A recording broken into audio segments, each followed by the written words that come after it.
Hi friends, அனைவருக்கும் வணக்கம். நான் பிரகாஷ் பேசுகிறேன். இந்த வீடியோவில் நான் எதை பற்றி சொல்ல போகிறேன்னா, வெற்றிகரமான ஏற்றுமதியாளராக மாறுறதுக்கு என்னென்ன ஸ்டெப்ஸ்லாம் எடுக்கணும், குறிப்பாக 4 முக்கியமான விஷயங்கள் நீங்கள் பண்ணணும். அந்த 4 முக்கியமான ஸ்டெப்ஸ் என்ன அப்படின்றத பற்றி தான் இந்த வீடியோவில் நான் சொல்ல போகிறேன். Step number 1, market and product research.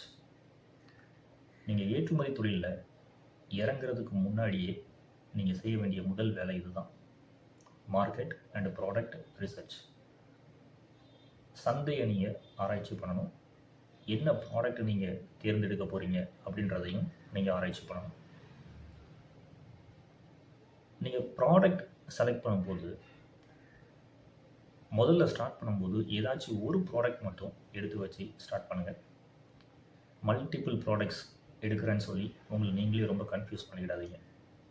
அப்போது நீங்கள் ஏற்றுமதி தொழிலில் நீங்கள் செய்ய வேண்டிய முதல் வேலை அந்த ப்ராடக்ட் செலெக்ஷனில் ஏதாச்சும் ஒரு ப்ராடக்ட் மட்டும் செலக்ட் பண்ணுங்கள். அது ஹை டிமாண்ட் ப்ராடக்டாகவும் உங்களால் எந்த கண்ட்ரியை டார்கெட் பண்ண முடியும் அப்படின்றதையும் நீங்கள் ஸ்டடி பண்ணணும். இப்போ உதாரணத்துக்கு ஏதோ ஒரு கண்ட்ரியில் உங்களுடைய ஒரு ஃபேமிலி மெம்பர், அதாவது உங்கள் வீட்டில் இருக்கிற உங்களுடைய பிரதரோ சிஸ்டரோ யாராவது ஒருத்தர் அந்த கண்ட்ரியில் இருக்கிறாங்க அப்படின்னா அவங்கக்கிட்ட நீங்கள் கம்யூனிகேட் பண்ணி, எப்படி ஃபார் எக்ஸாம்பிள் கோகோனட்னு எடுத்துக்கோங்க. கோகோனட் எப்படி வந்து கல்ஃப் மார்க்கெட்டில் எப்படி கோகோனட் வந்து இந்தியன் கோகோனட்ஸ் உள்ளே வருது, அதுக்கு எவ்வளோ டிமாண்ட் இருக்குது அப்படின்றதெல்லாம் நீங்கள் ஸ்டடி பண்ணலாம். இந்த மாதிரி இன்ஃபர்மேஷன்ஸை ரிலேட்டிவ்ஸ் யூஸ்வலாக கொடுக்க மாட்டாங்க. ஃப்ரெண்ட்ஸும் அதே மாதிரி தான். ஏன்னா அவங்க எல்லாருமே அவங்க சம்பாதிக்கிறதுக்காக போயிருக்காங்க, உங்களை சம்பாதிக்க வைக்கிறதுக்காண்டி கிடையாது.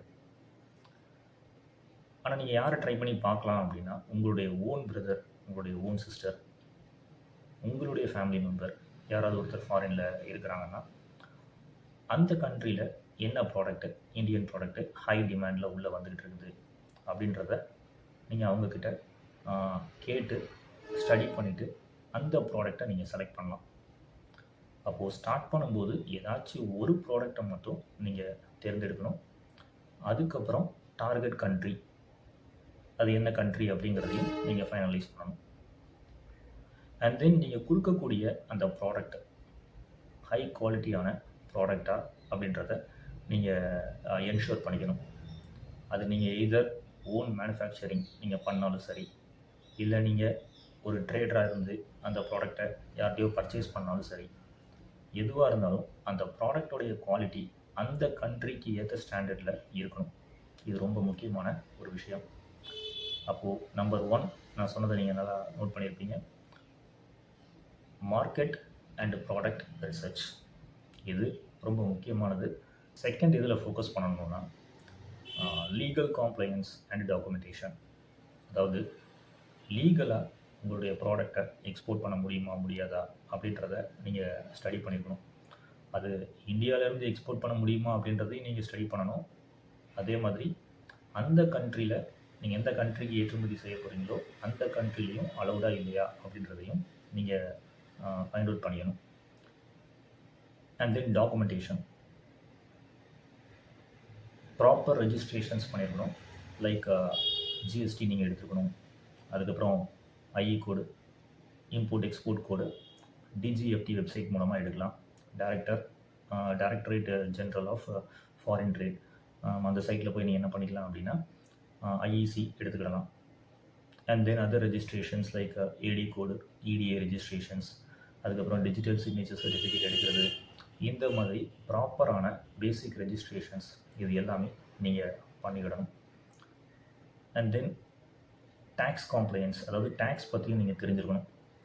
லைக் இந்தியாவிலேருந்து நம்ம எக்ஸ்போர்ட் பண்ணுறோம் அப்படின்னா ஃபாரின் கண்ட்ரீஸுக்கு அது எந்த இதில் வரும் அப்படின்னா அண்டர் 0 ரேட்டட் சப்ளை, ஜிஎஸ்டியில் வந்து 0 ரேட்டட் சப்ளையாக வரும் ஏற்றுமதி பண்ணுறதுக்கு. அப்படின்னா என்னென்னா, நீங்கள் எந்த பொருளை எக்ஸ்போர்ட் பண்ணுறீங்களோ அந்த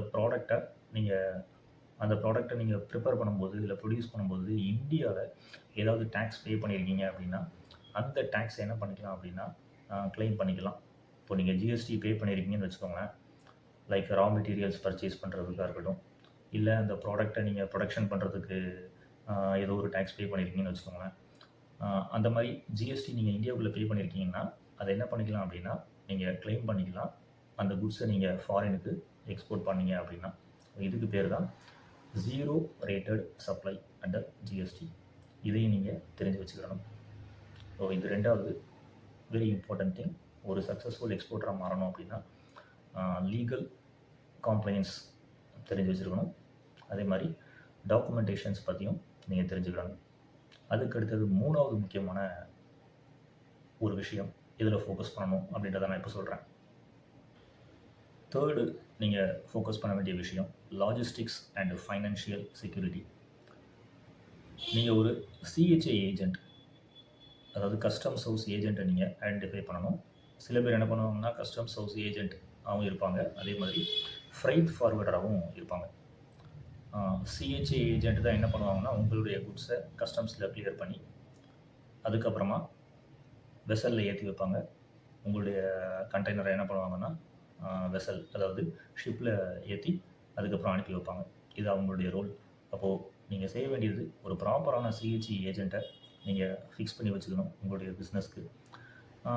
ரெண்டையுமே செய்யக்கூடியவங்களாக இருந்தாங்கன்னா அது நல்லது. அதாவது சிஹெச்ஏ அண்ட் ஃப்ரைட் ஃபார்வர்டிங் ரெண்டுமே பண்ணுறது. இதுக்கு அப்புறமா நீங்கள் எந்த இதில் நீங்கள் ஃபோக்கஸ் பண்ணணும் அப்படின்னா பேமெண்ட் டேர்மில் நீங்கள் ஃபோக்கஸ் பண்ணிடணும் கரெக்டாக. அதாவது எல்சி மூலமாக பண்ணலாம். நீங்கள் ஒரு பிக் ஆர்டர்ஸ் நீங்கள் எக்ஸ்போர்ட் பண்ணுறீங்க அப்படின்னா எல்சி மூலமாக நம்ம பண்ணலாம். அப்படி இல்லாட்டினா ஒரு 30 or 50% அட்வான்ஸ் வாங்கிட்டு balance against bill of lading மூலமாக பண்ணலாம். அப்போது ஃபினான்ஷியல் செக்யூரிட்டி இதுவும் ரொம்ப ரொம்ப முக்கியமான ஒரு விஷயம். லாஜிஸ்டிக்ஸில் இன்னொரு முக்கியமான விஷயம் என்ன அப்படின்னா நீங்கள் அதோடைய ரூட்டு, அந்த ஒரு ப்ராடக்டை நீங்கள் எந்த ரூட் வழியாக நீங்கள் ஷிப் பண்ணுவீங்க அப்படின்றதெல்லாம் நீங்கள் என்ன பண்ணிக்கணும் அப்படின்னா உங்களுடைய சிஹெச்ஏ ஏஜென்ட் ஆர் ஃப்ரைட் ஃபார்வர்ட்டை கேட்டு தெரிஞ்சு வச்சுக்கிடணும். இந்த நாலேஜ்லாம் ரொம்ப ரொம்ப இம்பார்ட்டண்ட்டான விஷயம். அப்போது லாஜிஸ்டிக்ஸ் அண்ட் ஃபினான்ஷியல் செக்யூரிட்டி இதுலேயும் நீங்கள் கவனம் வைக்கணும். இது மூணாவது முக்கியமான ஒரு விஷயம்.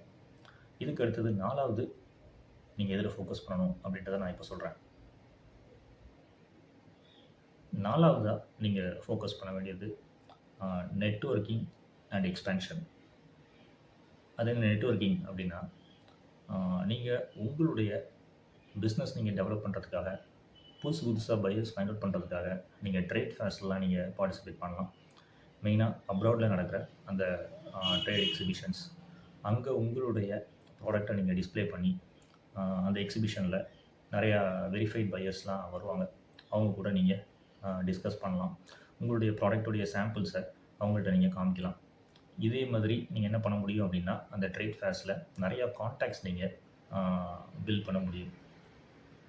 அப்போது நெட்வொர்க்கிங்கில் நீங்கள் மோர் நம்பர் ஆஃப் பீப்புளுடைய கான்டாக்ட்ஸை நீங்கள், அதுவும் வெரிஃபைட் பையர்ஸை அந்த கண்ட்ரிலே போய் என்ன பண்ணுறீங்கன்னா நீங்கள் கலெக்ட் பண்ணுறீங்க. அடுத்தது start small.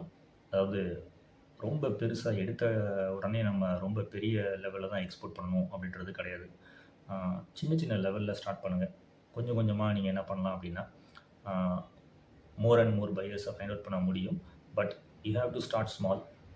Don't need to focus on large orders. ரொம்ப பெரிய பெரிய ஆர்டர் தான் நம்ம எடுத்து அனுப்பணும், நிறையா ப்ராஃபிட்ஸ் வேணும் அப்படி இப்படின்லாம் ஆசைப்படாமல் தின் மார்ஜினில் கொஞ்சோண்டு ப்ராஃபிட் கிடைச்சாலும் பரவாயில்ல, நல்ல அட்வான்ஸ் பேமெண்ட் கொடுக்கக்கூடிய பையர்ஸ் கூட நல்ல ரிலேஷன்ஷிப் வச்சுக்கிட்டு ஸ்லோவாக நீங்கள் செலக்ட் பண்ண அந்த சிங்கிள் ப்ராடக்டை, ஹை டிமாண்டு ப்ராடக்டை நீங்கள் தொடர்ந்து நீங்கள் எக்ஸ்போர்ட் பண்ணுறதுக்கான முயற்சிகளில் இறங்கணும்.